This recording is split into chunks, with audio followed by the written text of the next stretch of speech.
now like to ask Alan to come back onto the stage and also ask Erica Hughes and Shane Hills to join us for the panel session.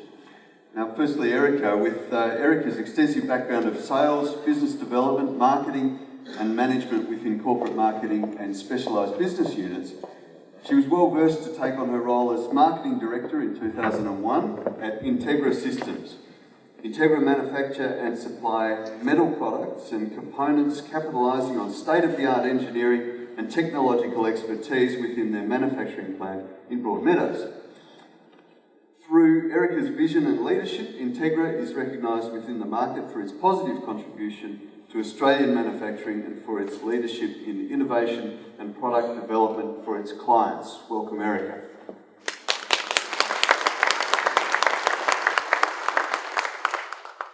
Shane Hills, our final panel member for the Inspire session is Shane Hills, who's the MD of Cocoa Black. Cocoa Black's journey began in 2001 when Shane set off to discover the essence of chocolate. Now, if you're like anything like me, you've probably been doing that for years as well, but didn't know you could make a living out of it. Cocoa Black commenced business in December 2003 in Melbourne's historic Royal Arcade. And since this time has earned a reputation for bringing to life the magic of quality chocolate. It just makes my spine tingle, even just talking about it. Today, Cocoa Black employs over 250 people. Following a Victorian government grant, Cocoa Black will be developing a new manufacturing and visitors centre, Alchemy Hall, in 2016, and I will certainly be a visitor to that. Shane, welcome.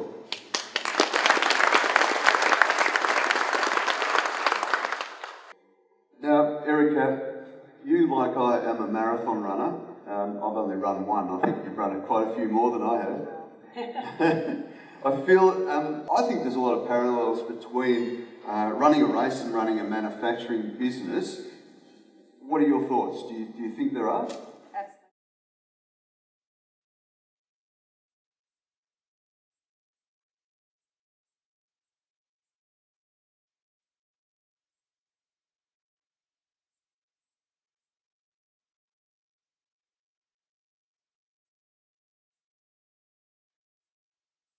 With a marathon is that you don't actually set out, we're not setting out for a sprint, we're setting out to pace ourselves. I think some of us are expecting some quick hits. That's not always going to happen. And we need to be able to train and have a coach. We need to have people behind us to support us when we're feeling flat. We can't get ourselves up in the morning and get going and get out there and face the challenges again. So I think it's really important to have a really good coach to help you through adversity. Being positive, so if you have an injury or you have a setback, and we're all going to have setbacks and injuries, I think converting that into a period of rest, consolidation, regrouping, working out where your priorities lie, perhaps resetting your goals. Sometimes we have to reset our goals. I think at the end of the day, it's really important that we look at this as a long-term journey and that everyone invests in themselves, digs deep, uses their own motivation and draws on the people around them to really help them achieve their goals and success. And I think success for everybody is different. Some want to be the biggest, some want to be the best, some want to be the richest, some want to be the fastest. And marathon running is the same, I guess. I just wanted to finish. Really? Yeah. Well, just completing a marathon is a successful outcome for somebody. So we've all got different visions and we've all got different definitions of success. So I think it's a good parallel. Thanks, Erica. Now, Shane, inspiration is key to Cocoa Black's success, and the feeling that people have when they come into a Cocoa Black store, the feeling, all the design, the wrapper, everything about it is about creating a feeling. Is that the case? How important do you think inspiration is in business? Yeah, well, I think we all see that chocolate is everywhere. It's even the pharmacy sold out to chocolate these days. It's at the front counter in the pharmacy. But for us, it's working out that niche within chocolate that we want to focus on, and largely for us, that's creating an experience around the product, and that's what we focus on. And does that experience extend to the experience of going in store, the experience of buying? Yeah, it does. So in our business, we put the creative and design element of what we do really at the heart of the business. And when you're having people, we don't just make the product, but we're welcoming the customer, we farewell the customer. So there's a lot of details that we need to choreograph to create that experience for the customer. Thank you, sir. Now, we would like to open the session up now. I've been running or been involved in the premier region businesses in this region for the last 25 years. And I'd like to ask the Minister a question. You made the comment, David, that we don't hear about the successes of manufacturing. It's something that really resonates with me. And I think the people in this room hear about the stories of manufacturing, and the Minister hears about the stories. How, and would the government be open to hearing, or a way to tell the manufacturing stories to a much bigger audience, well beyond the manufacturers? I'm really keen to change the perception of manufacturing, but I think we're going to need the government's help. First Christmas any media here? Always pays to check. Look, it is a challenge. It's a constant challenge.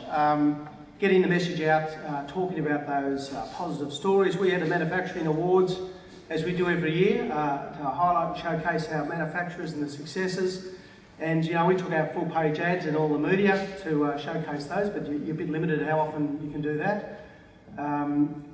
It's a challenge for us to get that news out there. The Herald Sun picked up. Herald Sun were interested in doing some positive stories. They ran a few for us, so we tried every opportunity. But I'll tell a quick story just to show you what we're up against. In June, just before our winter break in the sitting calendar, the ABS stats come out. Often on a Thursday of a sitting week, the Treasurer, Michael O'Brien, and I pay particular attention to the ABS stats because they come out about 11 o'clock and it could either mean a good question time for us or a challenging question time for us. For the May quarter, figures, and don't quote me on the figures because I won't remember them precisely, but for that, for the May quarter, I think jobs were still up about 19,500 for the month of May. Since coming to office, we'd in 2010, the number of jobs up was around 77,000, 77,500. The manufacturing quarter was 9,400, 9,200 jobs up for the quarter. So they're a good set of statistics. The next day I looked in every major daily newspaper, the Age, the Herald Sun, the Australian, the Financial Review, not one line anywhere of those statistics, particularly in the manufacturing quarter. Now if Boeing had laid off 100 people, or Ford had wound back production, or Jayco had retrenched some people or something, that would have been front page of the Herald Sun. But that's the challenge we're up against. The media concentrates on the doom and gloom, and how do we get the positive story out? Can I tell you, for every manufacturer I've visited that's facing challenging, and the automotive industry comes to mind, there are dozens and dozens of companies doing it great, going gangbusters. Some of the inspirational stories you hear today, and James, if I can quickly share one, because it's one of my favourite, a caravan manufacturer, New Age Caravans out in Melbourne's north, Joe and Gabby. Gabby's about 36, Joe would be about the same age. He come back from Sydney, designed a caravan on the back of an envelope, worked in the industry, and the naysayer said it won't work, wrong materials, you won't sell them. They tried to get a few on consignment, etc., etc. The challenge goes on. In 2009, they made 112 caravans for the year. 112 caravans in 2009. Today, they're making about 215 a month. That company will turn over $65 million this year. A young couple having a crack, having a go. There are plenty of those stories out there. I'm happy to hear your ideas, because we can't take out full-page ads in the daily newspapers every day promoting our manufacturers, but there's got to be a way where we can tell the positive stories about the manufacturing sector, because there are companies doing some remarkable things. Thank you, Minister. I think one of the ways that we can do this too is to be exactly what we're doing today, is talking about manufacturing with each other, cross-promoting, cross-pollinating. Where's the next question? G'day, I'm Chris Scott from Management Robotics. I've got a suggestion to solve that possible issue. There's a large student film industry in Melbourne. and with a small grant, I'm sure they'd be happy to do films for local TV on the manufacturing successes in their state. Thank you.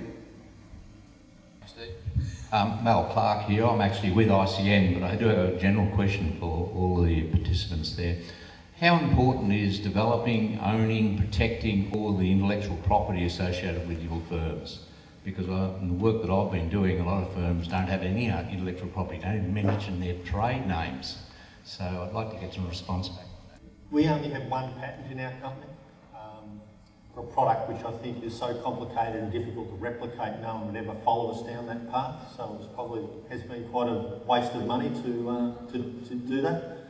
I've actually come to I think the position of collaboration is a lot more powerful than trying to, being so concerned about trying to keep everything close to your chest. Now, if you're going to be working with suppliers internationally and you know, have serious partnerships, you've really got to be pretty open with them.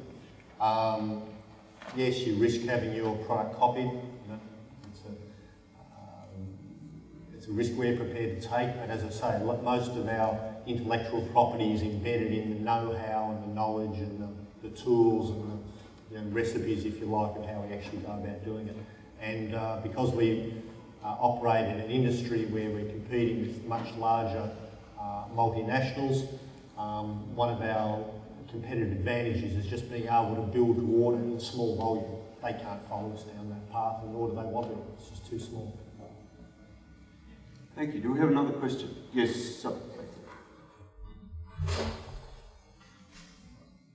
Victoria Chapman from Bluescope. I was wondering, how do you maintain that energy and enthusiasm and vibrancy when things are tough? Well, it's the marathon example. This isn't a one day.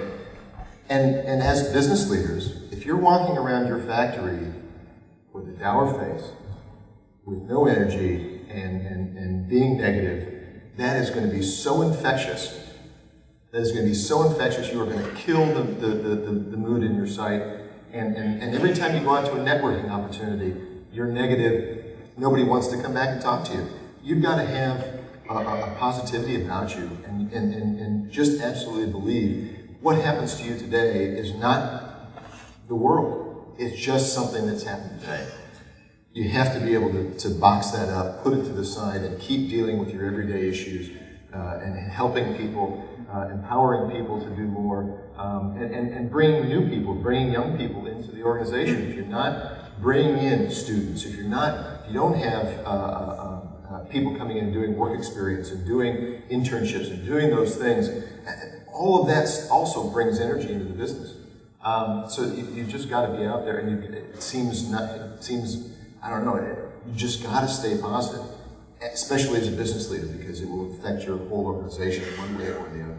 That's my view. I think you can't underestimate the power of surrounding yourself with really positive people. Coach, like I talked about coach before, having people who can help develop your ideas, and when the chips are down and you have perhaps your back's against the wall, you can't see any way out, knowing that there's people out there that you can draw on who are non-judgmental, who can help inspire you to sort of find a way through. Not everyone can do that on their own. Some people can, but a lot of people can't. So it's really having a good collection of positive, influential people around you.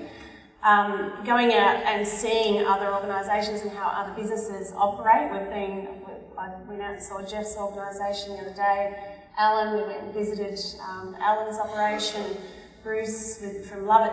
So we're going, you need to be able to go out and feel like you can approach another company and think, well, I admire the way they operate, I like what they do. They're in a non-competitive situation, so I'd like to learn some more of them and not feel as though there's a pride element in that. You want to go out and you want to learn and you want to be inspired by other people and other successful business leaders.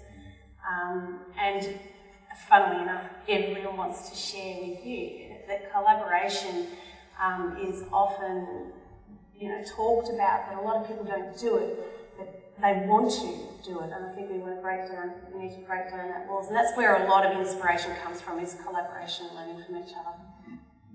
Yes, sure. Quickly, I think it's already been touched on this morning, just about younger people and what they're after, and I think more and more they don't just want a job, they really want to be a part of something that's exciting and going somewhere, and they can see a future, etc. So I think having a vision, a longer term vision as far as staying motivated, whether that's the owner or the staff member, but to know where you're going and make that very clear right through the company, so that even for people coming into the company, that they can be excited about what's to come, and that there's an exciting future there that they can be a part of. Thanks, John. And the celebrating the successes along the way too. I think little successes, and particularly where an adversity has been overcome, recognising that she's down there, that was really hard, but look what we did, and celebrating that and enjoying that moment, even if it's just a small moment in time, and sharing that with everyone.